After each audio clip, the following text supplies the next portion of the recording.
Have you ever had someone tell you, "You are so confident," and thought to yourself, "If only you knew how insecure I actually feel"? Maybe people come to you for advice because they trust your judgment. Perhaps you have achieved success in your career, your studies, or your relationships, yet inside you still question yourself. You overthink your decisions, worry about making mistakes, or constantly wonder whether you are really good enough. If that sounds familiar, you are certainly not alone. My name is Renata Karlinskaite, and I'm a psychotherapist and hypnotherapist. And I help people to build healthy self-esteem, grow true confidence, and live with resilience.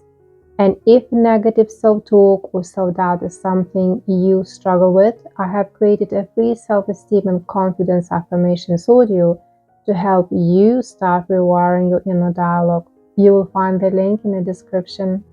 In this video, we will explore why you can feel insecure even when other people clearly see you as capable, what psychology tells us about this hidden struggle, and most importantly, what you can do to start building confidence that feels genuine from the inside out. One of the biggest misunderstandings about confidence is that people think it automatically comes from being capable. We often assume that if someone is intelligent, successful, organized, or skilled, they must naturally feel confident. But in therapy, I often meet people who are incredibly capable and yet privately struggle with self-doubt. The reason is simple. Being capable and feeling confident are not the same thing. Capability is about what you can do. Confidence is about how you see yourself while you are doing it. You can have years of experience, perform your job exceptionally well, receive compliments from others, and still carry an inner voice that whispers, "You are not good enough." Think about how often you have completed something successfully, only to immediately focus on a small mistake you made instead of everything that went well. Perhaps you receive 10 compliments but spend the entire evening thinking about one critical comment. This isn't because you are weak or overly sensitive. It's because our minds naturally pay more attention to information that matches what we already believe about ourselves. If somewhere along the way you develop the belief that you aren't good enough, your mind begins looking for evidence to support that belief. It notices mistakes more quickly than successes. It remembers criticism more vividly than praise. It questions compliments while treating criticism as proof that your fears are true. Over time, it creates a cycle where your achievements never quite feel enough because your mind keeps filtering them through an old story about who you are. Where do these stories come from? Often, they begin much earlier in life than we realize. As children, we learn about ourselves through our experiences with the people around us. Perhaps you were praised mainly when you achieved something. Maybe mistakes were criticized harshly. Perhaps you were compared with siblings, classmates, or friends. Or maybe you experienced bullying, rejection, or simply didn't receive the emotional support you needed. Children naturally try to make sense of these experiences. Instead of thinking, "The adults around me are stressed," or "that child is being unkind because of their own struggles," a child's mind often concludes, "There must be something wrong with me."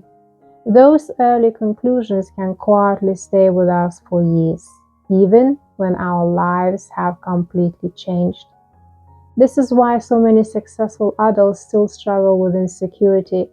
Their circumstances have changed, but their old beliefs about themselves haven't fully caught up. Many people believe confidence will finally arrive after the next achievement. They think, "Once I get promoted, once I lose weight, once I grow my business, once I find the right relationship." Then I will finally feel confident. But have you ever noticed how quickly the goalposts move? You achieve one goal, feel proud for a day or two, and then your mind immediately focuses on the next thing you haven't done yet. A research on self-esteem consistently shows that achievements alone don't automatically create true confidence. Achievements are wonderful and they absolutely deserve celebrating, but they don't necessarily change the way you see yourself. If your inner belief remains, I'm only good enough when I achieve, then no achievement will ever feel like enough for very long. This is why some incredibly successful people still struggle with insecurity, while others with few achievements genuinely believe in themselves. The difference isn't always what they have accomplished, it's often the relationship they have with themselves. There are also certain habits that quietly keep insecurity alive without us even realizing it. For example, constantly asking other people if you have done a good job, spending hours trying to make everything perfect before sharing it, comparing yourself with people on social media, replaying conversations in your mind, wondering whether you said the wrong thing, turning down opportunities because you don't feel completely ready, or brushing off compliments by saying, it wasn't really that good, or anyone could have done it. These behaviors often provide temporary relief. They make us feel safer in a moment, but over time, they teach the brain that we can't trust ourselves. Instead of building confidence, they strengthen the belief that we need constant reassurance before we can feel okay. So, how do we begin changing this? The first step is recognizing that confidence doesn't grow from never feeling uncertain. It grows from learning that you can handle uncertainty. Confident people aren't people who never doubt themselves. They are people who continue taking action even when doubt is present. Every time you speak up despite feeling nervous, apply for something despite fearing rejection, set a healthy boundary despite worrying people won't like it, or allow yourself to be imperfect instead of endlessly chasing perfection, you are teaching your brain something new. You are showing yourself that you are capable of coping, even when things don't go perfectly. Another important part of building confidence is changing the way you speak to yourself. Many people believe being hard on themselves keeps them motivated, but research has found the opposite.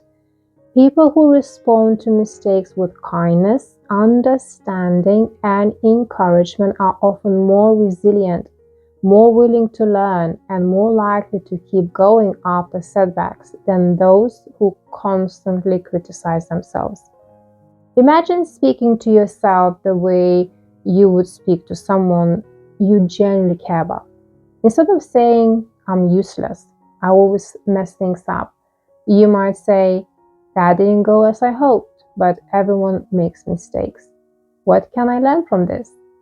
That shift may seem small, but over time it changes the emotional environment your mind lives in every day. Building confidence is rarely about becoming someone new. It's often about removing the old beliefs that have been covering up the capable person you have already become. If you have spent years believing you are not enough, don't expect those beliefs to disappear overnight. True confidence develops gradually through repeated experiences of treating yourself differently, thinking differently, and responding differently to life's challenges. The wonderful thing about the human brain is that it can continue learning throughout life.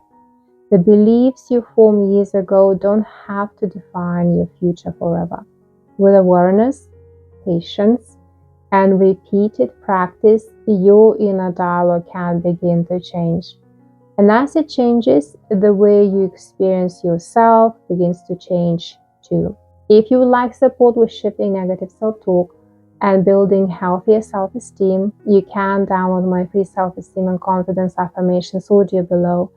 And if you feel ready for deeper subconscious work, I have also created a step-by-step course with hypnosis designed to help you overcome low self-esteem and build confidence at both a conscious and subconscious level.